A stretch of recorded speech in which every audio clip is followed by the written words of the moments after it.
అందరికీ జయబాబాండి. మన ప్రీతమ అవతార బాబా 132వ జన్మదిన సందర్భంగా మనం చాలా రోజులుగా ఈ వేడుకలో పాల్గొంటున్నాం. ఈరోజు శ్రీ తరగతి రమణమూర్తి గారి కుటుంబానికి, అంటే మాకు రమణమూర్తి గారు మా బాబాలు, ఆయన బాబాను చూసిన ధన్యజీవులు. ఆ కుటుంబానికి ప్రభు ఇచ్చిన ఈ అవకాశానికి ముందుగా మెహర్ ప్రభుకి కృతజ్ఞత వందనాలు తెలియజేసుకుంటూ, ఇక్కడికి ఎంతో ప్రేమతో బాబా ప్రేమాశిస్సులు పొందడానికి మీ అందరికీ కూడా హృదయపూర్వక కృతజ్ఞత. జై మెహర్ బాబా. ఈరోజు ప్రభు ఇచ్చిన ఈ అవకాశంలో కొన్ని విషయాలు మనం చర్చించుకుందామండి. అంటే ఈ బాబా మాటనే అసలు భగవంతుని కిందకి దిగి ఎందుకు వస్తాడు, వచ్చినప్పుడు ఏ భాగ్యాలు ఇస్తాడు, అంతేకాకుండా భగవంతుడు వచ్చి చేసే ప్రధానమైన పని ఏంటి, ఈ విషయాలు మనం చర్చించుకుందామండి. అంటే బాబా మాటలోనే భగవంతుడు అంటే మనం ఏమనుకుంటామంటే నా రాముడు భగవంతుడు, నా కృష్ణుడు భగవంతుడు అనుకుంటున్నాం. భగవంతుడు అంటే నిరాకార స్వరూపం అండి. ఆయన దేశకాలమాన పరిస్థితులను బట్టి రాముడుగా, కృష్ణుడుగా, బుద్ధుడుగా, మహమ్మదుగా, క్రీస్తుగా, ఇప్పుడు అవతార బాబాగా అవతరించాడు. అంటే భగవంతుడు కిందకి దిగి రావడాన్ని అవతారం అంటారు. అంటే అనంతమైన భగవంతుడు చిన్న మానవ దేహంలో ఇముడ్చుకుని వస్తాడు. అలా దిగి రావడాన్ని అవతారం అంటారు.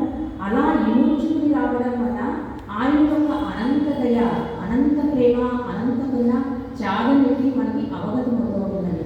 ప్రతి అవతారం కూడా త్యాగమయ ఘట్టాలే. అంటే మానవ కళ్యాణం కోసం, మానవ శ్రేయస్సు కోసం ప్రభు అలా కిందకి దిగి వస్తూ ఉంటాడు. ఏం చేస్తూ ఉంటాడు ప్రభు అంటే ప్రధానమైన లక్ష్యం ఏంటంటే భగవంతుడిని ప్రేమించండి, భగవంతునిలో ఐక్యమవ్వండి అని చెప్తూ ఉంటాడు. అంటే చెప్పే విధానంలో తేడా ఉండవచ్చు. ఎందుకంటే ఆ కాలమాన పరిస్థితుల్లో మానవుడు ఏదైతే అందిపుచ్చుకుంటాడో దాన్ని పట్టుకొని వస్తూ ఉంటాడు. అంటే మనకి ఎగ్జాంపుల్గా అప్డేట్ అంటారు చూడండి. మన చిన్న ఫోనే, మనం ఫస్ట్లో వాడే ఫోను, ఇప్పుడు వాడే ఫోన్కి మనం ఎంత అప్డేట్ అవుతున్నాం. కానీ భగవంతుడు అప్డేట్ అయి వస్తూ ఉంటే మాత్రం మనం గుర్తించలేకపోతున్నాం. బాబా ఏమంటారు అంటే నువ్వు రాముడినే పూజించు, నిజాయితీగా నీ ఆరాధన కరెక్ట్ అయితే నీ రాముడినే నాలో చూస్తావు. అంటే నీవు నిజంగా రాముడిని పూజిస్తే, ప్రేమిస్తే కనుక భవాన్ని చూడగానే నా రాముడు వచ్చాడు అని చెప్పి నా దగ్గరికి వస్తావు అని బాబా ఇచ్చిన సందేశం. మరి భగవంతుని కిందకి దిగి వస్తే ఏ భాగ్యాలు ఇస్తాడు అంటే నిరాకారుడైన భగవంతుని మన భౌతిక నేత్రాలతో మనం చూడలేదు కనుక బాబాయే అంటారు, నేను మీ దగ్గరికి ఇలా ఎందుకు వచ్చానో తెలుసా అని అడుగుతారు. ఎవరు సమాధానం చెప్పకపోతే మీ భౌతిక నేత్రాలతో మీరు నన్ను చూడగలరని నేను మీ మధ్యకు వచ్చాను అంటాడు తండ్రి. అంటే భగవంతుడు సాకారుడే కిందకి దిగి వస్తే మన భౌతిక నేత్రాలతో ఆయన దివ్య మంగళ స్వరూపాన్ని చూడగలరు. ఆయన చేతి స్పర్శాభాగ్యం, ఆలింగన భాగ్యం, ప్రసాద భాగ్యం, ఆయన సహవాస భాగ్యం, ఇలా ఎన్నో భాగ్యాలు ప్రభు మనకిచ్చాడు. అంతేకాకుండా మానవ శరీరంలో ఉత్తమమైన మన శిరస్సుని ఆయన పాదాల దగ్గర ఉండే భాగ్యాన్ని కూడా మనకు కల్పించాడు. మరి అవతారంలో బాబా ఏం చేస్తున్నారండి అంటే బాబా అంటారు, ఎందుకు ఇలా కిందకి దిగి రావడం దాని గురించి కూడా తెలుసుకుని బాబా చెప్పిన విషయం కూడా మనం తెలుసుకుందాం కొంచెం క్లుప్తంగా. బుద్ధావతారంలో బుద్ధుడు అందరికీ వెళ్ళి పిచ్చ అడుగుతూ ఉంటాడండి. మరి పిచ్చ అంటే మన సంస్కారాల భారాన్ని అడుగుతున్నాడు ప్రభు అని అర్థం చేసుకోవాలి. అలా ఒక వ్యాపారస్తుని ఇంటికి వెళ్ళి పిచ్చ అడిగినప్పుడు వ్యాపారం ఇచ్చేస్తాడు పిచ్చ. బుద్ధుడు వెళ్ళిపోతూ ఉంటే వ్యాపారస్తుడి పంట పొలంలో పడిన ధాన్యాగారం అంటే కొన్ని వందల బస్తాలు బళ్ళలు ఇస్తూ ఉంటాయి. బుద్ధుడు మళ్ళీ వెనక్కి వచ్చి ఇంత ధాన్యం ఉంది కదా, కొంత ధాన్యం దానంగా ఇస్తావా. ఇదంతా బుద్ధుడు ఏంటంటే అతని సంస్కార భారాన్ని తీసుకెళ్దామనుకుంటాడు. కానీ వ్యాపారస్తులు చాలా తేలికగా అంటాడు, స్వామి మేము 6 నెలలు కష్టపడితే ఈ పంట అంతా మా ఇంటికి వచ్చింది, ఎంత కష్టపడితే పంట మా ఇంటికి వచ్చింది, ఇంకా మేము వాడలేదు, అప్పుడే మీరు దానంగా అడిగేస్తున్నారు చాలా తేలికగా. అంటే దానం అంటే చాలా తేలికనుకున్నాడు అతను. అప్పుడు బుద్ధుడు చాలా చిరునవ్వుతూ అంటాడు, అయ్యా మీరు 6 నెలలు కష్టపడితే విత్తనం వేస్తే మీకు మొలకలు వస్తాయి, ధాన్యం వస్తుందని మీకు విశ్వాసం ఉంది, నమ్మకం ఉంది. కానీ నేను ప్రతిసారి కిందకి ఎందుకు దిగి వస్తానంటే వచ్చినప్పుడల్లా ప్రతి ఆత్మలో ప్రేమ బీజం అనే విత్తనాన్ని నాటుతాను, కానీ అది మొలకెత్తవు, వృక్షమవు. అందుకని ప్రతిసారి దిగి వచ్చి ఇలా విత్తనం కేసి చూస్తూ ఉంటాను, ఎదురు చూపులు చూస్తూ ఉంటాను. బాబా కూడా అదే చెప్తున్నారండి. నీకు ఒక కష్టం వచ్చినా, ఒక బాధ వచ్చినా నా వైపే తిరుగు, నా మీదే ఆధారపడి ఉంటే మనం ఏం చేస్తామంటే ఈ మాయలో మమైకమైపోవడం వల్ల అందరినీ అడిగేస్తాం. ఆ తర్వాత చేతులెత్తేసి భగవంతుడు సాయం అడుగుతాం. అదేదో ముందే నన్ను అడుగు అంటున్నాడు బాబా. అడిగితే ఏంటండి అంటే బాబా అంటున్నారు, నా మీద పూర్తిగా ఆధారపడితే నీ బాధ్యత నాదైపోతుంది అంటున్నారు. అంటూ విశ్వ కార్యక్రమంలో నేను ఎంత పని ఒత్తిడిలో ఉన్నా నీ హృదయ పిలుపు నాకు వినపడి నన్ను నిలబడని బదులు నేను పరుగున వచ్చి నిన్ను ఆదుకుంటాను, అది నా బాధ్యత అంటున్నాడు తండ్రి. మనం ఎక్కడ మనం హృదయపూర్తిగా ఆరాధించకపోవడం వల్ల ఆ ఆశీస్సులు అందుకోలేకపోతున్నాం. ప్రభు ఎప్పుడు రెడీగానే ఉన్నాడు, మనం అందుకోలేకపోతున్నాం. కాబట్టి భగవంతుని కిందకి తిరిగి వస్తే ఇన్ని భాగ్యాలు ఇస్తాడు, ఎంత రెడీగా ఉంటాడు. మరి ఆయన చేసే పని ఏంటి అంటే ప్రధానమైన పని అండి, మనం ఎవరమో తెలియజేస్తాడు. మనం ఎవరమో తెలియజేయడము అంటే ఇక్కడ కొంచెం డిస్కోర్సెస్లో కదా బాబా చెప్పింది, ఒక ఆత్మ పరమాత్మ నుండి వెళ్ళిపోతుంది. మనందరం కూడా పరమాత్మలో ఉండేవాళ్ళం. మనం ఏం చేస్తామంటే ఒక తుంటరి పై వల్ల మనం మాయ వైపు అడుగులేస్తాం. ఈ ప్రయాణం అంతా చేసేసి మానవుడు అయ్యాక 100% చైతన్యం వచ్చిన మానవుడు అయ్యాక నేను భగవంతుడను అంటలే. ఎందుకంటే పరమాత్మ నుంచి విడిపడిపోయింది ఆత్మ. అది నేను భగవంతుడిని అనకుండా నేను నేను నేనుతో మమైకమైపోవడం వలన భగవంతుడి కిందకి దిగి వచ్చి నువ్వు భగవంతుడి వేరా అని చెప్పడానికి బాబా ప్రతి అవతారంలో కిందకి దిగి వస్తున్నాను అని చెప్పారు. అంతేకాకుండా బాబా అంటారు, నేను నువ్వు మనం కాదు, నేను నువ్వు ఒక్కటే, నేను భగవంతుడని ఎరుక కలిగి ఉన్నాను, నీకు ఆ ఎరుక తెలియజేయడానికి నేను ప్రతిసారి కిందకి దిగి వస్తున్నాను అంటున్నారు. బాబా అడిగేది చాలా ఇష్టమంత ప్రేమ అండి. ఆ ప్రేమ ఈయన ప్రేమ మహాసాగరుడు.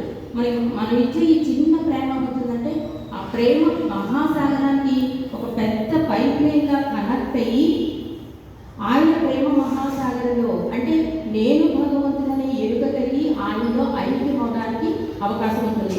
అంటే బాబా చెప్పేది ఏంటంటే ప్రతి అవతారంలో కూడా సూచించి ఆచరించి చెప్తాడు ఆయన. ఆచార్యులైన ఈ అవతారంలో బాబా తాను భగవంతుడిని తెలిసాక విశ్వ కార్యక్రమాలు చేశారండి. ఒక్క నిమిషం కూడా ఆయన కోసం జీవించిన క్షణాలు లేవు ఏ అవతారంలో సరే. బాబా ఈ అవతారంలో 44 సంవత్సరాలు మౌనం ఉన్నారు. అంటే బాబాతో మాటలు రావాలి, ఏదైనా టంగ్ ప్రాబ్లం ఉందా అని కూడా టెస్ట్ కూడా చేశారు. కానీ అది ఏమీ కాదు, చాలా వెలిగిని చూపాడు. ప్రతి అవతారంలో చెప్పి ఉన్నాను, ఈ అవతారం లేదు, నేను చెప్పిన ఉంచండి అంటున్నాడు తండ్రి. అంటే అవతారులుగా వచ్చినప్పుడు భగవంతుడు ఏం చేస్తాడు అంటే ఈ అవతారుడు భగవంతుడికి సాధకుడికి ఒక వారధిగా ఉంటాడండి. ఎలాంటి వారధిగా అంటే ఆయనే సూచించి ఆచరించి చెప్తాడు. అందుకే బాబా సందేశాలు మనం చూసుకుంటే హౌ టు లవ్ గాడ్ అన్నారు. అంటే భగవంతుని చేరే మార్గాలు చెప్పాడు, భగవంతుని ఎలా ప్రేమించాలో చెప్పాడు, మై విష్ అన్నాడు, నా వాంఛితము అన్నాడు. ఇలా సందేశాల ద్వారా నవజీవనమని, ఏకాంతవాసాలని, ఉపవాసాలని, కార్ యాక్సిడెంట్ అని, మౌనమని ప్రతిదీ కూడా ఆయన మానవాళి యొక్క సంస్కారాల భారాన్ని వస్తూ మానవుని భగవంతుని దశ తిప్పడానికి ప్రయత్నం చేస్తూ ఉంటాడు అవతార పురుషుడు. కాబట్టి ఈ అవతారంలో బాబా చెప్పేది ఏంటంటే ఇవాళ మార్నింగ్ ఒక చిన్న రీల్ చూసానండి. భగవంతుడితో మనం కనెక్ట్ అయ్యి ఎందుకు ఉండాలి, ఎందుకు పూజా విధానం పెట్టారు అంటే ఒక హెడ్ మాస్టర్ ఉంటాడు. అది చెప్పేసి నేను ముగించేస్తాను. ఒక హెడ్ మాస్టర్ ఉంటాడు, అతను తిట్టలేకపోతాడు, బయటకు వచ్చి పేపర్ చదువుకుంటూ ఉంటాడు. అతను చదువుకునే టైంకి కలెక్టర్ కారులో వెళ్ళిపోతూ ఉంటాడు. డోర్లన్నీ వేసేసి ఉంటాయి. కానీ హెడ్ మాస్టర్ ఈ కలెక్టర్ మీద గౌరవంతో లేచి నిల్చుని దండం పెడతాడు. అలా కొన్ని రోజులు కొన్ని నెలలు జరుగుతూ ఉంటాయి. కానీ కలెక్టర్కి ఏం తెలియదు, పట్టించుకోడు కూడా. కానీ ఆ డ్రైవర్ పట్టించుకుంటాడు. డ్రైవర్ పట్టించుకుని కలెక్టర్తో చెప్తాడు, సార్ మీరు గమనించట్లేదు కానీ ఒక హెడ్ మాస్టర్ ఒక పెద్ద ఆయన మీ కారు ఇలా వెళ్ళగానే మీ కేసు చూసి లేచి దండం పెడుతున్నారు, మీరు గమనించలేదా అంటే అదే నేను గమనించలేదు అని చెప్పి మొన్నటి పొద్దున్న అటెండ్ చేసినప్పుడు కొంచెం గ్లాసు కిందకి నుంచి ఆయనకు ఒక సెల్యూట్ చేస్తాడు ఈ కలెక్టర్. మాస్టర్ నమస్కారం చేస్తాడు. సరే ఈ భారీ చూసి అంటే మీరు ఎంత పెద్ద పోస్టులో ఉండి ఎంతో మంది చదువు పెట్టారు, మీ దగ్గరికి ఎంతో మంది విఐపీలు వస్తారు, మీరెందుకు అలా బయట నుంచి నా కలెక్టర్కి నమస్కారం చేస్తారు, మీకు గౌరవం అనిపించదు కదా అంటే భార్యతో అంటాడండి. పద్ధతికి నేను నమస్కరించడం వల్ల నా సంస్కారమే తగ్గిపోదు అంటాడు. అలా ఈ కలెక్టర్ ఒకసారి గ్లాసు నుంచి హాయ్ చెప్తాడు, మరునాడు గ్లాసు నుంచి నమస్కారం పెడతాడు, మళ్ళీ మరునాడు డోర్ తీసుకొచ్చి మాస్టర్ దగ్గర కూర్చుంటాడు. అలా కలెక్టర్కి అలవాటు అయిపోతుందండి. అంటే రోజు వెళ్ళే కార్యక్రమంలో ఈ మాస్టర్ని కలవడం, ఆవిడ భార్య చేతి కాఫీ తాగడం, ఆయనతో కొంచెంసేపు ముచ్చరించడం ఒక అలవాటుగా అయిపోతుంది కలెక్టర్కి. అయిపోయాక ఈ మాస్టర్ గారైతే కలెక్టర్ ఆఫీస్లో పని కుదురుతుంది. పని కోసం వెళ్తాడు మాస్టర్. వెళ్తే కలెక్టర్ గారు మీటింగ్లో ఉన్నారని వెయిట్ చేయండి అంటారు.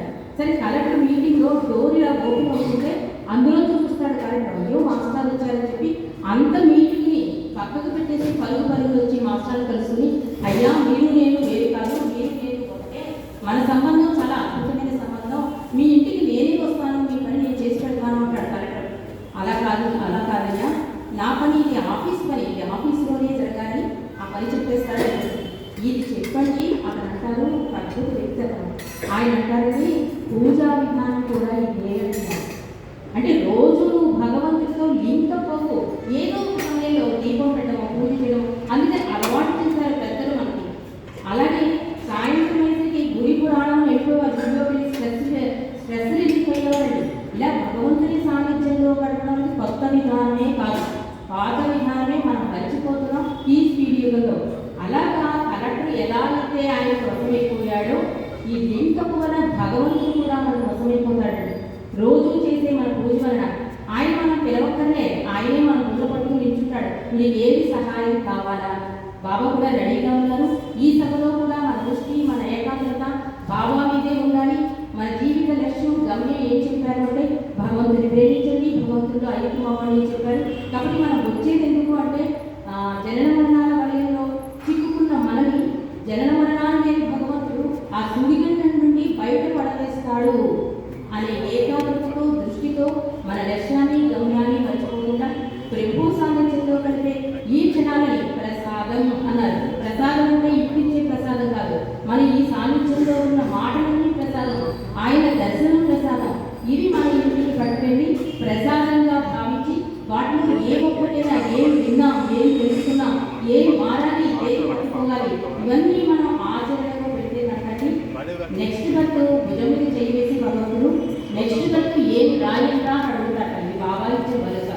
కాబట్టి ఈ సభలో ఉన్న వాళ్ళందరూ కూడా ఆయన ప్రేమాశక్తి అనుకోండి. ఆ తర్వాత అనంతరం ప్రసాదాన్ని కూడా తీసుకుని మమ్మల్ని అందరి ధన్యులు చేయండి. అవతారం బాబా.